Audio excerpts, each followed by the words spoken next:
तो इंटॉलरेंस पर आमिर खान ने जो अपनी पत्नी का बयान सामने रखा था, क्या उसकी वजह से उन्हें टारगेट किया जा रहा है? चर्चा का विषय यह है क्योंकि उन्हें ब्रांड एम्बेसडर हटा दिया गया अतुल्य भारत का।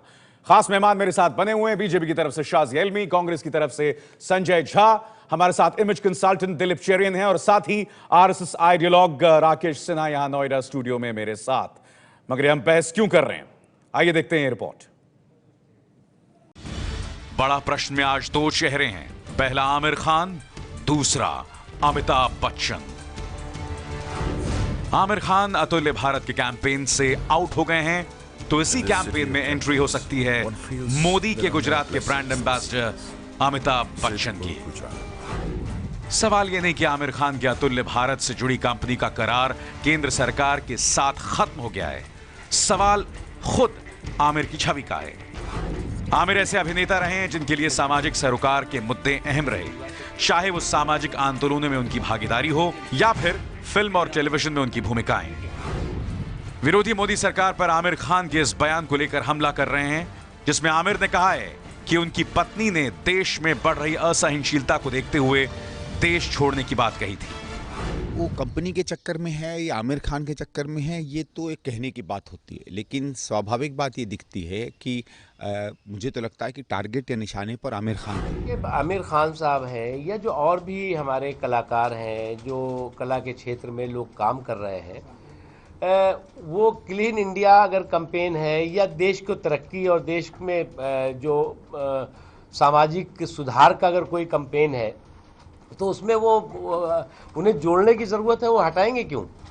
हमें लगता है कहीं कोई कंफ्यूजन था। ऐसे में बड़ा प्रश्न ये कि क्या कैंपेन के बहाने आमिर को निशाना बनाया जा रहा है? सीधे रुख करना चाहूंगा मैं शाजिया इल्मी का। शाजिया, मैं जानता हूं कि तर्क आप पिछली डिबेट में भी दे रही थी हमारे साथ एबीपी न्यूज पर, जब हम आपसे पहले मिले थे, कि भाई ये एक सामान्य प्रक्रिया हो सकती है, कंपनी की आपने दुहाई दी, मगर हमें ये नहीं भूलना चाहिए शाजिया कि आमिर का एक मुकाम है, आमिर का एक मुकाम है, उनके सामाजिक सरोकार हैं, एक संवेदनशील व्यक्ति हैं, उनका एक ब्रांड है, आप उसे नजरअंदाज नहीं कर सकते। और जब उनको हटाया जाता है तो ऐसे में आपकी नीयत पर सवाल उठना लाजमी है, और फिर लोग कहेंगे कि चूंकि उन्होंने अपनी पत्नी की बात कही थी, यही वजह है कि आपने उन्हें हटा दिया। देखिए, लोगों के दिमाग में क्या आ रहा है और लोग क्या सवाल पूछ रहे हैं, उसका जवाब देने के लिए मैं तो अकाउंटेबल हूं नहीं। मैं सिर्फ इतना कहना चाहूंगी कि जो आपने बात कही, उनकी पोजीशनिंग की, वो उनके जिस तरह का उन्होंने रोल प्ले किया है, जिस कमाल के वो फनकार रहे हैं, उसको कोई डिनाई नहीं कर सकता और ना ही करना चाहिए। मैं सिर्फ एक बात कह रही हूँ, 10 साल तक आमिर खान इनक्रेडिबल इंडिया के ब्रांड एम्बेसडर रहे हैं, बहुत ही बेहतरीन ब्रांड एम्बेसडर रहे हैं। कोई भी कॉन्ट्रैक्ट लाइफ लॉन्ग नहीं होता है, जिंदगी भर के लिए नहीं, परपेचुइटी के लिए नहीं होता है।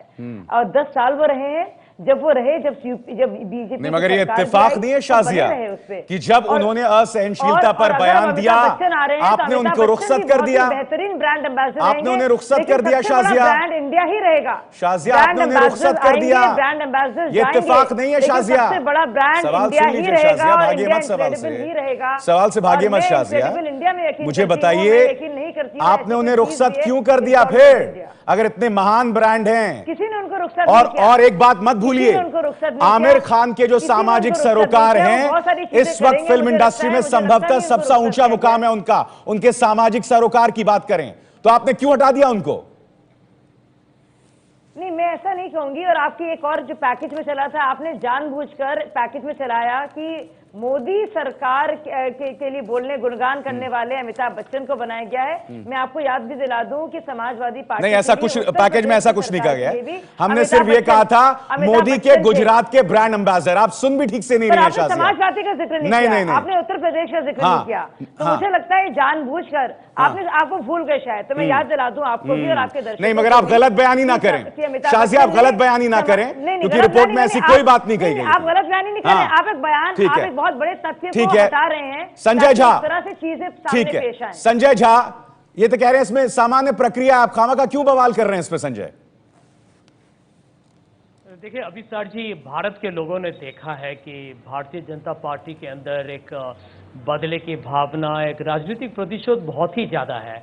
देखिए, जो राजनीतिक दल अपने ही लोगों को न सुने, चाहे वो शत्रुघ्न सिन्हा जी हुए, यशवंत सिन्हा जी हुए, कीर्ति आजाद हुए, राम जेठमलानी हुए, इनके जाने माने प्रतिष्ठित नेता हैं, इनका तजुर्बा बहुत है, ये संसद में रहे हुए हैं। जब इनकी बातों को वो नहीं मानते हैं, इन पर वो कार्रवाई करते हैं, जब ये उनकी कोई समीक्षा दे या उन पर भ्रष्टाचार का कोई आरोप लगाए अपने ही लोगों पर, जो किसी भी एक, जब आप कहते हैं कि हमारे पार्टी में अंदरूनी प्रजातंत्र है, लोकतंत्र है, तो आप लोगों को सुनिए, ये सुनने के लिए तैयार नहीं है। और भारतीय जनता पार्टी का यही प्रॉब्लम है। आपको एक बहुत अहम बात बताना चाहूंगा, जो मैं खुलेआम आपके एबीपी चैनल, जिसका मैं बहुत इज्जत करता हूं, मैं बताऊंगा आपको।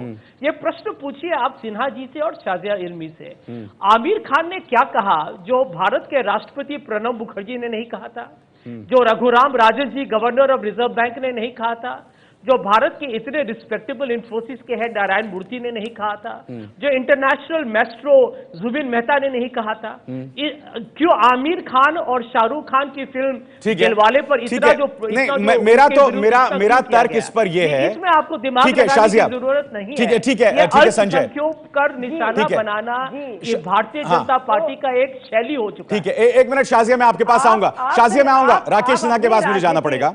राकेश सिन्हा, देखिए सवाल यह कि हम अगर उस बयान को भी देखें आमिर खान की, उसमें वो कहते हैं, जब किरण ने मुझे ये बात कही, आई फाउंड इट डिजास्टरस, आप नहीं देखते कि इसके पीछे एक मिस्चिव है, एक शैतानी है उस शख्स को घेरने की, और अब वो जो शैतानी है वो मुकम्मल हो रही है उन्हें ब्रांड एम्बेसडर हटाए जाने के साथ। मैं दो छोटे शब्दों का प्रयोग करूंगा, रूटीन डिसीजन है लेकिन राइट डिसीजन है। मैं ये इसलिए कहता हूं, दुनिया के किसी भी देश में एक व्यक्ति अपने राज्य और समाज की आलोचना कर रहा हो, उसे असहिष्णु कर रहा है, वह कैसे पर्यटकों को आमंत्रित करेगा? मैं वही तो आपसे कह रहा हूं राकेश जी, उन्होंने कहा I found it disastrous. No नहीं, ऐसा कहा। अभिसार जी, उन्होंने, अगर एक औरत अपने बच्चों की सुरक्षा को लेकर क्या बात कर रहे हैं, उन्होंने पूरे, मैं एक उदाहरण दे रहा हूं, एक उदाहरण संजय झा जी के लिए बहुत उपयोगी होगा कि अमिताभ बच्चन का कांग्रेस से संकट आया, आपस में तनाव हुआ 10 जनपद में, अमिताभ जी कांग्रेस पार्टी में थे, कांग्रेस पार्टी से जुड़े हुए थे। जब संकट आया तो अमिताभ बच्चन ने अपने को राजनीति से अलग कर लिया। एक बार उन्होंने कहा राहुल गांधी पर कि राजा और रंक, लेकिन उन्होंने भारत की सरकार गवर्नेंस के ऊपर सवाल नहीं खड़ा किया। इसका तर्क राकेश सिन्हा ये हो सकता है कि आमिर खान जब भी अमिताभ जी से, मेरे अपने फेवरेट हैं, एक मिनट संजय आ रहा हूं, नहीं संजय एक मिनट, मैं आ रहा हूं आपके पास। अमिताभ बच्चन मेरे हीरो हैं, मेरा सबसे बड़ा हीरो है वो शख्स, मगर एक चीज जिसको लेकर मुझे एक हल्की सी कसक होती है कि जब भी उनसे पूछा जाता है समसामयिक विषयों के बारे में वो खामोश हो जाते हैं। एकदम ठीक करते हैं। कब, क्यों ठीक? एकदम ठीक करते हैं। एक कलाकार जितना वैचारिक संघर्ष से बचा रहे, वो एक दूरदृष्टि से बात करते हैं। ये आमिर खान ने दिलीप चेरियन एक पंक्ति में दिलीप चेरियन जी के लिए भी कहना चाहता हूं, आमिर खान इसी को अगर दूसरे शब्दों में व्यक्त करते, उन्होंने पूरे दुनिया को मैसेज दिया, एक लोकप्रिय कलाकार के नाते दुनिया को मैसेज दिया कि भारत में असहिष्णुता बढ़ रही है, जो गलत साबित हुई। मालदा पर आमिर खान का मुंह नहीं खुल रहा है, मालदा जाकर आमिर खान जाएं, संजय झा जी मालदा पर नहीं बोलेंगे, लेकिन भारत में असहिष्णुता बढ़ रही है। अब चूंकि ममता बनर्जी के राज्य में हिंदुओं पर अत्याचार हो रहा है, तो इनके मुंह से आवाज नहीं निकलेगी। आमिर खान बोले जाए मालदा और बताएं हिंदुओं को। बिल्कुल गलत। संजय जवाब दीजिए, फिर मैं दिलीप चेरियन के पास जाऊंगा। मैं आपकी कड़ी निंदा करता हूं झूठ बोलने के लिए। आप कैसे राष्ट्रीय चैनल पर आकर ऐसे बोलते हैं कि हमारी पार्टी ने इस पर कोई, हमने अपने विचार नहीं पेश किए हैं। मैं भी इस पर, मैंने भी, आप जाके ट्वीट पढ़िए आप। अरे ट्वीट नहीं, आप बोलिए, आप निंदा कीजिए। आप मदरसा में पढ़ रहे आतंकवादियों की निंदा कर सकते हैं क्या? आप राकेश जी मुद्दे पर चलता है, यथार्थ में देश चलता है, नहीं मुद्दे से मैं नहीं भटका रहा हूँ। आमिर खान को अब असहिष्णुता नजर नहीं आ रही है। जब कांग्रेस शासित राज्यों में, कांग्रेस और समाजवादी शासित राज्यों में कुछ हत्याएं हुई, उसके लिए क्या नरेंद्र मोदी और भारत सरकार और आरएसएस की विचारधारा दोषी थी? एक मिनट, आमिर खान राजनीति कर रहे थे। राकेश जी एक मिनट, यदि रूटीन डिसीजन नहीं है तो ये राइट डिसीजन है। ठीक है, राकेश जी कह रहे हैं अभिसार जी, भारत में हिंदुइज्म को हिंदुत्व से बचाना, अरे भारतीयता की, ठीक है ठीक है, मैं दिलीप चेरियन के पास जाना चाहूंगा। राकेश जी प्लीज, और भी मेहमान है मेरे साथ। संजय एक मिनट, इस्लाम को भी इस्लामिक टेररिज्म से बचाना। You tell him not to be deliberately provocative। एक मिनट, जानबूझ के बहकाने की कोशिश कर रहे हैं। ठीक है लोगों को, संजय प्लीज, इनका एक संजय एक मिनट, टीवी स्टूडियो में जाके लोगों को, संजय शाजिया एक बांधा। मिनट, दिलीप जब आप चेरियन बोलने लगे, आपने दोनों कमा ऑडियो ऑफ बांधा, कर दीजिए आपने प्लीज। जुबीन मेहता, प्लीज शाहरुख मुझे खान- दिलीप चेरियन से बात करनी है। दिलीप चेरियन, मैं राकेश सिन्हा के इस तर्क पर आपकी प्रतिक्रिया चाहूंगा। यह क्या तर्क है कि अमिताभ बच्चन या कोई फिल्मी कलाकार सामाजिक सरोकार सोशल इश्यूज पे कोई कमेंट ना करे, और कमेंट करे तो उसका यह हाल किया जाए? दिलीप चेरियन। नहीं, मेरे ख्याल में जो सोशल कमेंट पे एक्टर कमेंट नहीं करता वो सोसाइटी से कट ऑफ हो जाता है, और वो बहुत डेंजरस ट्रेंड है।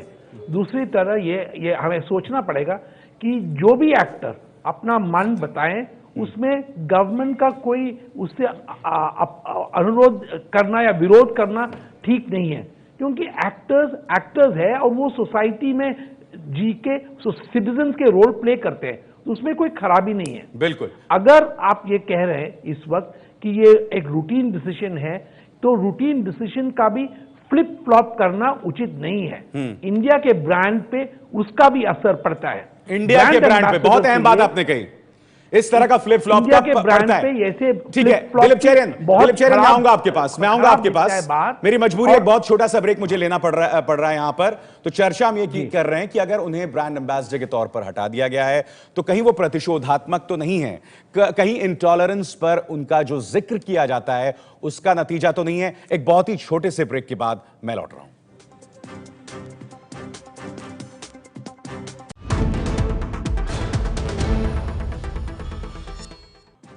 और ब्रेक में जाने से पहले जो बात मैंने आपसे कही थी कि अमिताभ बच्चन मेरे हीरो हैं, मगर वो समसामयिक विषयों पर, सामाजिक सरोकार के मुद्दों पर कभी टिप्पणी नहीं करते, हमेशा उससे बचते हैं। मगर जब आमिर खान करते हैं तो उन्हें खमियाजा भुगतना पड़ता है। मगर जो एक आवाज उठी थी संजय झा, मुझे बहुत वो चिंताजनक लग रही है जो बात राकेश जी ने कही। मगर राकेश जी अभी स्टूडियो छोड़कर चले गए, उन्हें कहीं निकलना था।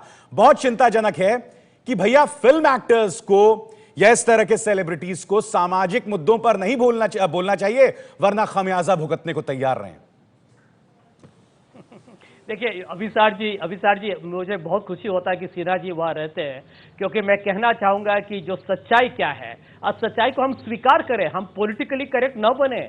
मोदी जी की सरकार आरएसएस के हाथ से चल रही है, आरएसएस के हाथ में वो कठपुतली हो चुके हैं। आरएसएस का विचारधारा हम लोग सब जानते हैं, हिंदुत्व, हिंदू राष्ट्र, ये जो धार्मिक कट्टरपंथी जो एक नजरिया है उसका सबूत है ये। तो उनको तो जो भी कोई भी अच्छा भी कोई शख्स हो, जैसे आमिर खान हुए, शाहरुख खान हुए और ढेर सारे लोग हुए, उनका कोई भी यदि सोच इनके साथ नहीं मिलता है तो ये तो उन पर बिल्कुल हावी हो जाएगा। शाजिया आप बताइए, वही आज हो रहा है। शाजिया आप बताइए, आप एक उदारवादी सोच की सियासतदान हैं, पत्रकार रही हैं, क्या आपको ये जायज लगी ये बात कि भैया जो सेलिब्रिटी है वो अपनी राय व्यक्त ही ना करे? ये क्या बात हुई? जी मैं डरा रहे हैं, चेतावनी दे रहे हैं, धमकी दे रहे हैं लोगों को। नहीं धमकी आप महसूस कर रहे हैं, उस तरह की धमकी जो आपने अन्ना हजारे आंदोलन को दी थी, जब अपने अन्ना हजारे को जेल में फेंक दिया था, या फिर रामदेव पर क्रैकडाउन किया था, या फिर कुडन कलम के लोगों पर देशद्रोह का मामला आपने लगाया था, या फिर उन बच्चों पर जो रॉबर्ट वड्रा के खिलाफ वेबसाइट पर लिखते थे, आपने उनके ट्विटर अकाउंट्स बंद कर दिए थे। कि उस तरह के शाजिया बात मुद्दे पे आए, शाजिया मुद्दे पे। सच बोलना सीख लीजिए थोड़ा सा। और सबको याद है हिस्ट्री, बहुत से लोग भूल गए इतिहास और बहुत मुद्दे पे आए शाजिया। आपको सिर्फ त्रिवेदी पर देशद्रोह का मुकदमा आपने डाल दिया था क्योंकि उसने कार्टून बनाए थे। शाजिया प्लीज मुद्दे पर आए, मुद्दे पर आए शाजिया। नहीं उनके जवाब सवाल आपने उनको बोलने दिया था, मुझे ही बोलने दीजिए। दूसरी बात, मुझे लगता है जो एक्टर्स बोलना चाहते हैं क्योंकि वो सिटीजन्स हैं और फ्रीडम ऑफ एक्सप्रेशन का हक सबके पास है, जिसको शौक हो सोशल इश्यूज पर वो बोले, जिसको नहीं हो वो ना बोले। कोई लोग पॉलिटिकल रिपोर्टिंग करते हैं, कोई लाइफस्टाइल पे रिपोर्टिंग करते हैं, हम जजमेंटल नहीं हो सकते कि ये बेहतर है या वो।